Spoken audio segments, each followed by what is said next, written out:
suis pas trop sûre que ce soit de la NBA quand même. Non, là tu vois on est à Zadar, une charmante bourgade du nord de la Croatie. C'est la finale du championnat d'Europe junior en 2000, nos petits bleus jouent la Croatie et autant te dire que l'ambiance est légèrement hostile. Pourquoi tu me montres ce match ? Parce que je compte bien te parler de Boris Diaw. Et qui ? C'est le capitaine de l'équipe de France. Bah, c'est pas Tony Parker le capitaine ? Non, c'est Boris. Ouais, bon bah il connaît Tony Parker alors. Moi j'aime bien Tony Parker. Oui, les deux se connaissent depuis l'adolescence. Ils se sont rencontrés sur les bancs de l'INSEP. Et ce soir-là, ils vont écrire leur premier grand chapitre en bleu, grâce à ce gros conte de Boris pour la gagne. Un conte qui marque le début d'une superbe histoire entre Babac et l'équipe de France. Même entre Babac et la balle orange, j'ai envie de dire. Repéré par les JSA Bordeaux et après avoir bien fait ses preuves en Pro A sous les couleurs de Pau Orthez, où il fut d'abord meilleur espoir puis meilleur joueur 2 ans plus tard, notre ami Bobo a débarqué en NBA à l'été 2003, drafté par les Hawks en 21e position. Au sein de cette pauvre équipe d'Atlanta à l'époque, le Français est titulaire la moitié du temps, mais peu en vue lors de sa première saison, et encore moins l'année suivante avec l'arrivée de Mike Woodson au coaching. Faut dire qu'entre le jeu inoffensif prôné par Woodson et le QI offensif de notre Babac, ils risquaient pas de se comprendre les deux. Et puis la draft de Josh Smith qui joue sur les mêmes postes n'a vraiment pas arrangé les choses.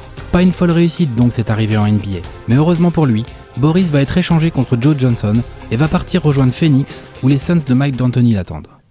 A noter qu'entre-temps, il profite de l'été pour récupérer une médaille de bronze avec l'équipe de France au championnat d'Europe et est élu dans le 5 majeur du tournoi. Boris arrive donc plein de bonnes intentions au pays des cactus, dans une équipe ambitieuse qui vient d'échouer en finale de conférence contre les Spurs de Duncan, Ginobili et Parker.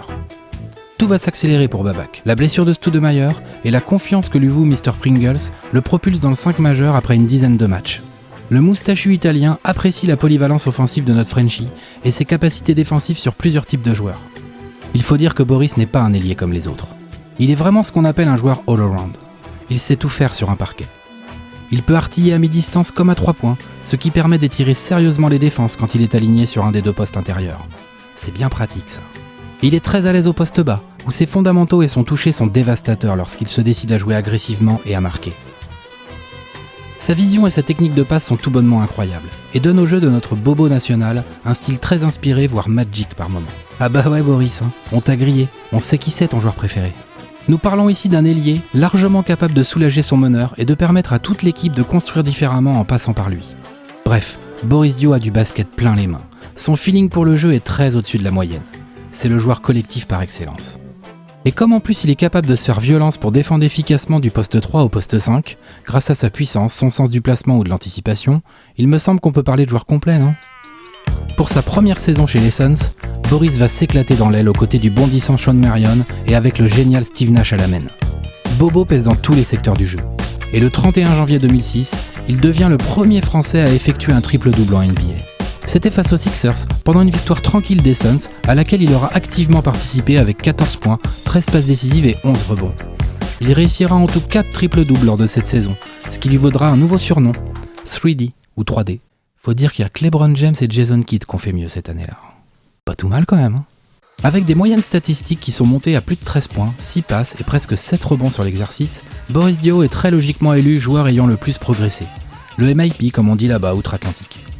Dans la foulée, il découvre les playoffs et son niveau de jeu ne faiblit pas, loin de là. Plus de 18 points, presque 7 rebonds, plus de 5 passes décisives et 1 compte par rencontre sur la campagne. Les Lakers en 7 matchs au premier tour, puis les Clippers toujours en 7 matchs en demi-finale, et les Suns se retrouvent en finale de conférence face aux Mavericks. Boris sera monstrueux dans cette série. Il va régaler les fans avec plus de 24 points, 8 rebonds, 3 passes décisives et un gros poster sur la star adverse, l'allemand Dirk Nowitzki. Ouh, bah alors Dirk, t'avais pas mis tes lunettes 3D ? Malheureusement pour eux et pour Boris, les Suns se font sortir par les Mavs en 6 matchs et ne verront donc pas de finale. Mais désormais, la NBA connaît Boris Babacar Diaw.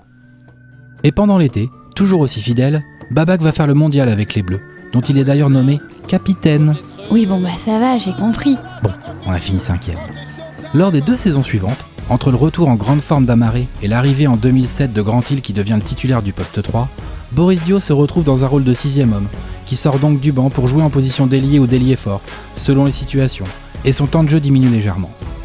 Phoenix continue d'aller en play-off tous les ans, mais ne réussit plus à passer le stade des demi-finales de conférence, comme en 2007, où pour avoir voulu protéger leur meneur, tiens tu te souviens des mamours de Robert avec Steve, Diaw et Stoudemire se retrouveront suspendus pour le match 5 crucial face aux Spurs, et ça leur coûtera la série. Ah quand t'es fan des Suns, c'est moche ça. Après seulement une vingtaine de matchs en Arizona lors de la saison 2008-2009, Babac est échangé et file à Charlotte chez les Bobcats. C'est à cette époque que Boris engrange une bonne dizaine de kilos en plus afin de se stabiliser au poste d'ailier fort. 10 kilos, t'es quand même super gentil là. À peine arrivé, le Frenchie apporte toute sa classe et fait un bien fou au jeu de sa nouvelle franchise. 15 points, 6 rebonds et 5 passes de moyenne pour le capitaine. Mais les Bobcats sont trop courts et n'iront pas en play-off. L'année suivante, il continue à produire des lignes statistiques complètes, pendant que l'arrivée de Stephen Jackson donne une dimension supplémentaire aux Cats, qui retrouvent les play-offs en 2010 pour se faire sweeper au premier tour par le Magic de Dwight Howard. Mais par la suite, les résultats collectifs de l'équipe se dégradent. Larry Brown démissionne après un mauvais début de saison 2010-2011 et est remplacé par Paul Silas, avec qui notre capitaine aura clairement moins d'affinité. Silas reproche à Boris un soi-disant manque d'agressivité offensive. Il avait vraiment rien compris le pauvre Silas. Babac joue poste 4, il est deuxième passeur de l'équipe, troisième rebondeur, quatrième scoreur et troisième intercepteur. Bref, il est présent dans tous les secteurs importants, et son coach est pas content ? On voit bien ce qu'il veut dire. Mais quand t'as un bilan à tout juste 40%, c'est qu'il y a sûrement d'autres soucis. Malgré ces quelques déboires en NBA, Bobo continue, été après été, à représenter la France. Lui et son pote Tony sont bien décidés à apporter son premier titre majeur au basket français. Ils n'en sont d'ailleurs pas très loin en septembre 2011, mais malheureusement, l'Espagne brise les rêves bleus en finale de l'Euro. La saison d'après est écourtée pour cause de lockout. Boris en profite pour venir aider les JSA, dont il est désormais président. Les négociations ont été très difficiles. Le joueur voulait énormément d'argent, mais le président a dit non, ce sera le minimum et puis c'est tout. C'est bien con comme blague ça. Dans la foulée, il revient à Charlotte. La saison qui suit est absolument catastrophique pour les Bobcats. Silas boude toujours et fait de moins en moins jouer Boris Diaw, lui préférant souvent des joueurs comme Bismack Biyombo ou Byron Mullens. Alors eux, tu les connais pas et c'est normal. Et puis faut pas s'étonner de pas être fichu de gagner plus de 10 matchs dans une saison après.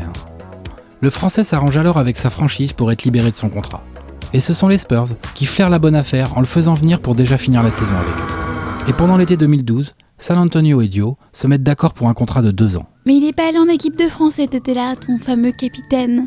Si, les Bleus commencent à faire parler d'eux d'ailleurs. Même si certains de nos médias ont encore besoin de sous-titres. Voilà, il montre un petit peu son nom, c'est parce qu'on a fait une petite erreur de synthé la dernière fois. Alors avec un peu d'humour, Boris nous montre comment on orthographe son nom. Oui, bien sûr, un nom ça s'orthographe, c'est bien connu. Pour le reste du tournoi, j'ai pas trop envie d'en parler. Parce qu'une défaite contre les Espagnols, là encore, ça devient lassant, limite frustrant. Tiens, ça c'est pas super beau, mais qu'est-ce que ça soulage ? Hein mon Nico ? Déçu, très déçu, Boris revient donc à San Antonio pour 2 années qui vont être très remplies émotionnellement et collectivement. Tout commence par une excellente saison régulière des Spurs. Grosse surprise. Les moyennes statistiques de Boris sont moins élevées que ce qu'il a pu proposer par le passé, mais Greg Popovich l'apprécie énormément, et on sent que le Français est comme un gros poisson dans l'eau au sein du collectif léché des Texans. Ensuite, la campagne de play-off voit les Spurs arriver en finale, où ils affrontent le Heat tenant du titre à l'époque. Boris est peu utilisé dans cette série. Ses stats sont faméliques, mais il produit de la bonne défense sur LeBron James. On va pas revenir dessus, mais les Spurs avaient gagné, jusqu'à ce que Ray Allen sorte la carte miracle, à 5 secondes de la fin. Une défaite en 7 matchs dure à avaler, que Babac et son pote Tipeee vont aller oublier en participant à l'Euro 2013 avec les Bleus. Le capitaine est plus motivé que jamais. Il joue son rôle à fond. Il fait tout ce qu'il peut pour que le collectif de l'équipe de France fonctionne, pendant qu'un Tony en mission envoie du lourd en attaque. En demi-finale contre l'ennemi espagnol, encore une fois c'est un cauchemar. Les Bleus prennent l'eau de toutes parts. Seul Tony surnage, mais c'est bien Boris qui va sonner la révolte. Tiens Sergio Llull, prends ça. Ça c'est de la faute de capitaine. Ça c'est une faute qui réveille une équipe. Ça c'est de l'expérience. La France ne pouvait plus se permettre de prendre encore une contre-attaque à ce moment-là du match. Non.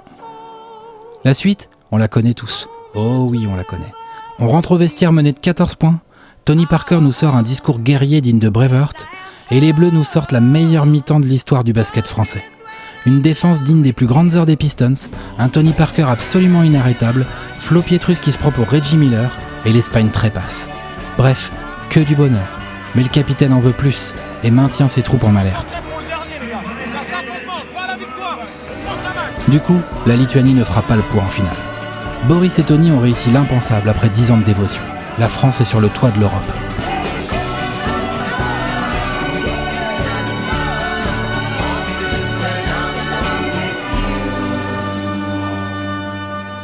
Quelques semaines plus tard, Diaw et son compère Parker sont de retour sur le sol de l'oncle Sam. Et ils ne vont pas avoir le temps de redescendre de leur nuage, puisqu'ils embrayent presque instantanément sur une saison régulière qui verra encore ces vieux Spurs dominer l'Ouest. En play-off, Boris n'est pas souvent titulaire, mais il joue tous les matchs, car il fluidifie l'attaque des siens et Popovich le sait parfaitement. Les 2 premiers tours se passent bien, Boris se montre même très clutch, et les Spurs arrivent en finale de conférence face au Thunder. Les 2 grands malades que sont Kevin Durant et son acolyte Russell Westbrook donnent du fil à retordre aux Texans. Mais dans le Game 6 décisif que le Thunder compte bien remporter à la maison pour forcer un match 7, le X-Factor, c'est Bobo. Il sort de sa boîte et envoie 26 points à 8 sur 14 au tir, dont un 3 sur 6 derrière l'arc qui fera tellement mal à Oklahoma. Tellement mal. San Antonio poursuit donc sa route et a l'occasion de se venger du 8. Lors du match 3 de cette série, Boris Diaw est titulaire en finale NBA pour la première fois de sa carrière. Lors du match 4, il nous sort une prestation éblouissante d'inspiration, à la limite du triple-double. Ah, quand tu vois ça, ça paraît facile le basket. Le 8 ne fera pas le poids, et à peine 9 mois après avoir goûté à l'or européen, Boris se retrouve champion NBA dans une équipe pratiquant un basket à son image. Ultra collectif, inspiré et efficace. Comme si ça ne suffisait pas, et alors que pour une fois Tony Parker prend quelques vacances, Babac ne se repose que quelques petites semaines avant de rejoindre l'équipe de France pour préparer le mondial qui se déroule en Espagne. La liste des absents est tellement longue côté bleu qu'on ne se fait pas trop d'illusions sur les résultats. Un quart, ce serait déjà bien, se dit-on chez la plupart des observateurs. Mais Boris et sa bande, eux, ont une toute autre idée en tête. Ils veulent une médaille. En quart de finale, face à nos désormais amis espagnols ultra favoris, nos bleus vont réaliser un exploit magique, inoubliable. Tiens, encore une fois, c'est le capitaine qui montre l'exemple aux jeunes, hein. Et c'est l'Espagne qui passe à la trappe sur ses terres. Ah, ça fait tellement plaisir, ça. Et malgré la déception de la défaite contre la Serbie en demi, les Bleus iront chercher une médaille de bronze en battant la Lituanie, dans un match où Boris aura encore pesé et fait tourner quelques têtes sous les cercles. C'est ça l'histoire de Boris Diaw. Celle d'un ado qui rêvait de titres en bleu et de bagues NBA avec son copain Tony P au fond d'une classe de l'INSEP. Celle d'un capitaine, un leader calme, altruiste, extrêmement doué et inspiré techniquement.